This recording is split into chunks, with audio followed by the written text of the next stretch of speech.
इतने ज़्यादा हैं, बिजली के बिल्स अदा नहीं किया जाते हैं, सुई गैस के बिल्स हैं वो नहीं अदा किया जाता है। एक गरीब बंदा तो मर रहा है सर जी, बहुत परेशानी पेश आ रही है। पिस्ताई बिजनेसमैन है और उस बिजनेसमैन के ज़रिए गरीब आवाम सारे अलग अलग हो गए, अपने बारे में सोचेंगे कुछ भी नहीं ठीक होगा, सारा खराब होगा।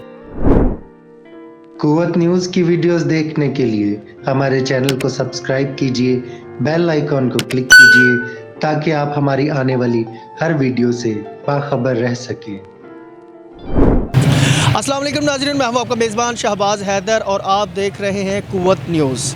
नाज़रीन, जैसा कि आपको मालूम है कि कुव्वत न्यूज़ जो है वो आपको हर खबर से बाखबर रखता है। इस वक्त हमारा प्रोग्राम जो है वो सियासत और रियासत के नाम से शुरू है और इस वक्त हम ब्रांच रोड पर खड़े हैं। आए हम राय लेते हैं तमाम जितने भी ताजर बरादरी और शॉप्सकीपर हैं वो इस हवाले से क्या कहते हैं। अस्सलाम वालेकुम सर। वालेकुम सलाम, क्या हाल है? जी अल्हम्दुलिल्लाह। अच्छा सर, इस वक्त जो टैक्स वगैरह बढ़ाए हैं हुकूमत ने, 18% टैक्स हो चुका है और जो इस वक्त माशियत का हाल है वो आपके सामने है, तो बिज़नेस के हवाले से भी आप हमें आगाही करें कि इस वक्त जो सिस्टम चल रहा है उसके हवाले से आप क्या कहेंगे? मेरे ख़्याल में जो इस वक्त जो महंगाई का सबसे बड़ा जो ड्रॉबैक है उसमें हमारी ये जो पॉलिटिशियंस की जो आपस की लड़ाई है, ये सबसे इसके अंदर मेन फैक्टर है। इनको एक प्लेटफॉर्म पे इकट्ठे होना चाहिए और सबके मुतालिक सोचना चाहिए। जो पहले हो चुका उसको छोड़ देना चाहिए, लेकिन अब एक नई राह के ऊपर चलना चाहिए और उस राह को लेके चलें और सब जो नीचे की जो आवाम है, जो गरीब आवाम है हमारी, उसका ख्याल करना चाहिए।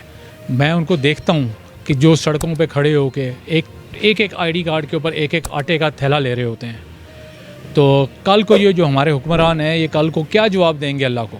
सर एक तो ये भी बात है, पैसे लेके भी आटा नहीं मिल रहा। नहीं मिलता, सब कुछ है, तरीक़ाकार गलत हो गया हुआ है, सिस्टम ही सारा गलत हो गया हुआ है। हर इवन के जो गरीब तबका भी है या जो बड़ा तबका भी है, बड़ी मछलियाँ छोटियों को खा रही हैं, छोटी छोटी को खाती जा रही है, तो ये तरीक़ाकार बहुत गलत है। इनको आवाम को सोचना चाहिए कि हमने क्या करना है। टैक्सेस इतने ज़्यादा हैं, बिजली के बिल्स अदा नहीं किया जाते हैं, सुई गैस के बिल्स हैं वो नहीं अदा किया जाता है, तो ये किस तरह चलेगा निज़ाम? हम तो गुजारिश ही करेंगे भाईजान के गरीब बंदा तो मर रहा है और चने जो हमसे ले रहे थे 200 रुपये किलो ले रहे थे वो 400 रुपये किलो हो चुके हैं और हमारी यही गुजारिश है कि महंगाई को कम किया जाए, बस यही कहना चाहेंगे। अब कारोबार अब कैसा है, मतलब कस्टमर कम हुए हैं या ज़्यादा? कम, आपके सामने ये भाई खड़े हैं, घंटे बाद ये भी गाहक आया है और बहुत बुरे हालात हैं, कोई समझ लें कोई कारोबार नहीं है। सर जी बहुत परेशानी पेश आ रही है, कस्टमर बहुत परेशान है, दुकानदार बहुत परेशान है। इस हवाले से मैं यही कहना चाह रहा हूँ कि हुकूमत को चाहिए कि रिलीज़ दे, दुकानदार को रिलीज़ दे। जी गवर्नमेंट को इसी हवाले से यही कहेंगे कि सबसे पहले बिजनेसमैन को रिलीफ मिलना चाहिए। 18% टैक्स कर दिए, इसमें सबसे ज़्यादा पिस्ताई बिजनेसमैन है और उस बिजनेसमैन के ज़रिए गरीब आवाम, और गवर्नमेंट को हुकूमत को छोड़ के ये टैक्स और ये जो चीज़ें लगाई हैं इनके ऊपर ख़ुसूसी तवज्जो करनी चाहिए, क्योंकि ये बिजनेसमैन खुशहाल होगा तो पाकिस्तान खुशहाल होगा। जी नाज़रीन, इस वक्त हम ब्रांच रोड पर मियाँ वकार अहमद साहब के ऑफ़िस में बैठे हैं और ये ताजर बरादरी के हवाले से एक नामवर शख्सियत है, तो इनसे हम पूछते हैं कि इस वक्त जो हुकूमत ने 18% टैक्स बढ़ा दिए हैं और इस वक्त जो मईशत के हालात हैं, आए इनसे हम इसके हवाले से बात करते हैं। जी मियाँ साहब कैसे हैं आप? जी शुक्र अल्लाह का, अल्हम्दुलिल्लाह। हजूर इस हवाले से आप क्या कहेंगे? कहना क्या जी, जो इन्होंने हालात कर दिए हैं, तो ये आप अभी मार्केट में आए हैं, देख रहे हैं क्या हालात हैं इनके। जो कह लें 25% हमारा काम रह गया है और जो जैसे टैक्स इन्होंने बढ़ाया, फिर पहले को इन्होंने मिनी बजट ले आए हैं। अब जब से मिनी बजट आया तब से तो कस्टमर आना ही बंद हो गया। वो हर रोज़ डेली देखता कि यार ये एक चीज़ का रेट पहले 1000 था, अब 1200 हो गया। 1200 पे आता है तो थोड़े दिनों बाद वो नेक्स्ट वीक आता है तो 1500 रेट हुआ होता है। ना डॉलर ठहर है, ना इनकी ड्यूटियाँ ठहर रही हैं, ना वो इंपोर्ट इन्होंने बंद कर दी है। तो हर बंदा अपनी बस इसी तरह लगा हुआ है, कुछ भी नहीं समझ भी नहीं आ रहा कि क्या करें। तो सर्वाइव करना भी तो मुश्किल हो गया ना सर? वो बहुत ही मुश्किल हो गई। ये हमारे पास ना एंड कंज्यूमर जो है ना, जो छोटा पार्ट्स लेने के लिए हमारे पास आता है ना, तो वो सबसे ज़्यादा उसे प्रॉब्लम है। वो बेचारा आता है, वो 500 की चीज़ लेने आता है, जब वो जेब से पैसे निकालता है उसके पास वो आगे 800 की हुई होती है, वो 500 लेके आता है, वो बेचारा वापस चला जाता है। यानी कि इस तरह की कंडीशन हुई है, हमें खुद समझ नहीं आ रही। सारा दिन हम आते हैं, बस इसी तरह ही छोटा मोटा कस्टमर आता है, बहुत फारग हो रहे हैं। अच्छा, ये हमारी जिस तरह माशत डूब गई है, तो आप हुकूमत को क्या एडवाइस देंगे कि इसको क्या किया जाए, कि किस तरह किया जाए, इसको कैसे स्टैंड किया जाए? इनको स्टैंड जो है ना, ये आपस में जो लड़ मर रहे हैं, हमारे लिए तो मसला बन गया ना, अवाम तो मर रही है ना, वो इनको कुछ भी नहीं हो रहा। ये दोनों जो है ना अपने अपने घरों में आराम से बैठे हुए हैं, और बाकी जो है ना सारा अवाम का बेड़ा गर्क हो रहा है। तो ये पेट्रोल देखे कहाँ तक ले गए हैं, और बाकी ये होना क्या है, जब तक ये नहीं चाहेंगे तो कुछ भी नहीं होगा। हमारा पाकिस्तान तो मसलन हम अवाम क्या करेगी, कुछ भी नहीं कर सकती। हमारी रियासत कैसे खूबसूरत बन सकती है? वो बनेगी इसी तरह की, अगर ये सारी जो ठीक है वो यहाँ पे लगाएं, किसी को देंगे ना इंडस्ट्री को बनाने के लिए, लेकिन इंडस्ट्री तो वो खुद बंद कर रहे हैं।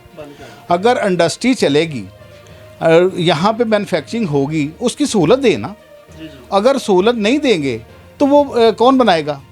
बिजली नहीं है, उसके बाद रॉ मटेरियल लाने के लिए वो भी इंपोर्ट आपने बंद कर दी है, तो वो रॉ मटेरियल कहाँ से आएगा और कहाँ फिर कैसे बनेगा? वो भी नहीं है, कोई चीज़ नहीं है। कॉपर को देख लें, अभी 1 महीना पहले 2200 रेट था, अब 3200 रेट चला गया। 1 महीने में इतना। तो वो कॉपर जो है ना, वो हमारी हर चीज़ में ज़रूरत है। घर में पंखा है उसमें भी होगा, घर में कोई वॉशिंग मशीन है उसमें भी होगा, कोई मशीनरी लगा ले उसमें कॉपर यूज़ होना है। हर चीज़ को इन्होंने इस तरह कर दिया कि समझ से बाहर है। अब जो भी होना है ना, अगर ये इन्होंने ये कह रहे हैं ना कि यहाँ पे बनाओ सारा कुछ, बनाएं कैसे? मसलन कैसे बनाएं कोई चीज़ को? ना ये हमें कोई उसमें छूट दे रहे हैं टैक्स में, ना कोई हमें इंपोर्ट करने दे रहे हैं, ना हमें कोई उसका कोई बेनिफिट तो देना। भाई यार ये करोगे तो यार मुल्क चलेगा। तो ये खुद ही तो खा रहे हैं, तो बाकी अवाम तो भूखी मार रही है। क्या ये सब सियासतदान इकट्ठे हो सकते हैं कि नहीं? कभी भी नहीं हो सकते। ये बस अंदर से सारे इकट्ठे ही हैं। तू छोड़ दे, 2 मैं छोड़ देता हूँ, तो ये इकट्ठे ही हैं, सारे इकट्ठे हैं। ये क्या हो रहा है? या अगर इमरान खान है, इमरान खान के हाथ में सारा कुछ था, ये नवाज शरीफ को क्यों बाहर जाने देता? और अगर जाने भी दिया उसने, तो उसे क्यों नहीं सारा पैसा छीना? वो कह रहे हैं चोर है, वो चोर है, जरदारी चोर है, चोर ही कही जा रहे हैं आपस में। 3 साल गुजर गए, चोर कहते हैं, चोर कही जा रहे हैं, और तो कुछ नहीं है। क्या ख्याल है?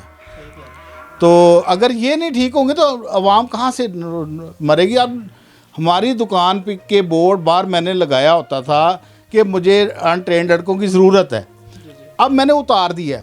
क्यों उतारा है? कि सारे दिन में 20 बंदे तो काम के लिए आ रहे हैं। पहले तो हफ्ते में एक आता था, अब 20 बंदे आ रहे हैं कि काम, क्योंकि किसी का पूरा नहीं पड़ रहा, वो गुर्बत इतनी हो गई है, तो वो क्या करेंगे? मियाँ साहब, लास्ट पे आप कोई पैगाम देंगे? पैगाम यही है, इनको कहेंगे कि को खुदा के लिए ये अवाम को कुछ सोचे। मरना नहीं है इन्होंने मरना नहीं है। ये उसको चोर कह रहा है, वो उसको चोर कह रहे हैं, तो नुकसान किसका हो रहा है? अगर ये सही नहीं करेंगे, यही करेंगे, और कौन उठ के आएगा? कोई यहाँ पे कोई मसीहा और कहाँ से आएगा? अगर ये नहीं करेंगे ठीक, तो हमारा तो पहले डिफ़ाल्टर हो चुका मुल्क, तो डॉलर कहाँ से कहाँ पहुँच गया। अगर ये नहीं इनको संभालेंगे, या खुद जो चोर हैं, जो खा गए हैं पैसे, या जो खा रहे हैं, वो कुछ नहीं ख्याल करेंगे, तो हमारा मुल्क कभी भी नहीं ठीक हो सकता। बहुत शुक्रिया मियाँ साहब, आपने जो हुकूमत पाकिस्तान को एडवाइस भी दी, और जिस तरह आपने जो मसाइल हैं उनको आवाम के सामने रखा, बहुत ज़्यादा शुक्रिया। जी, हमें तो यहाँ पे पहले से काम ख़राब ही होता नज़र आ रहा है, और मज़ीद ये ख़राबी की तरफ ही जाना है। हमारी पहले इंपोर्ट कोई महीने में अगर कोई कंटेनर आता था, तो अब 2 महीनों में 3 महीनों में चला गया। जो कंसाइनमेंट है हमारी 6-6 महीने से निकली हैं चाइना से, अभी तक पहुँच नहीं सकी। उन पे वहाँ पे डैमेज पड़ रहा है, टेंशनें पड़ रही हैं, तो वो भी हमने देनी है। आखिर जाके वो एंड यूज़र पे पड़नी है। हम यहाँ पे रेट बढ़ा रहे हैं, महंगाई हो रही है, मुल्क नीचे की नीचे ही चली जा रहा है। ये सारे पैसे जो हमने टेंशन है, डैमेज देनी है, ये कहाँ पे जाने हैं? ये मुल्क से बाहर जाने हैं, ये शिपिंग कंपनी वालों ने ले जाने हैं, ये इस हुकूमत के पास ही रहना है। ये रोक के माल उधर, हमारे कस्टम भी ज़्यादा लग रहे हैं, शिपिंग कंपनियों को पैसे बाहर जा रहे हैं, हमारे पास तो कुछ भी नहीं आ रहा, ना मुल्क का कोई फ़ायदा हो रहा है। ये माल इन्होंने फजूल रोके हुए हैं। इसकी वजह से महंगाई भी हो रही है। दूसरी तरफ अब हमें ये बताएं कि रियासत कैसे बेहतर होगी हमारी, क्योंकि मैशियत तो डूब गई है हमारी। तो आपके जहन में, आपके कोई यंगस्टर है तो जाहिर है हमारी जो नई नस्ल है बड़ी फास्ट है और माशाल्लाह बड़े उनके पास कई ऐसे मशावरत भी वो करते हैं कि हम इस तरीके से अपनी मैशियत को बेहतर कर सकते हैं। तो आपके जहन में क्या है? ये मीशत बेहतर करने का एक ही हल है, ये सारे मिल के तो मुल्क के बारे में सोचें। ये सारे अलग अलग होके अपने बारे में सोच रहे हैं कि मैंने कैसे अपने आप को ठीक करना है और मैंने कैसे करना है। ये सारे मिल के एक हो जाएं और मुल्क के बारे में सोचें, फिर कुछ हो सकता है। वरना ये सारे अलग अलग होके अपने बारे में सोचेंगे, कुछ भी नहीं ठीक होगा, सारा ख़राब होगा।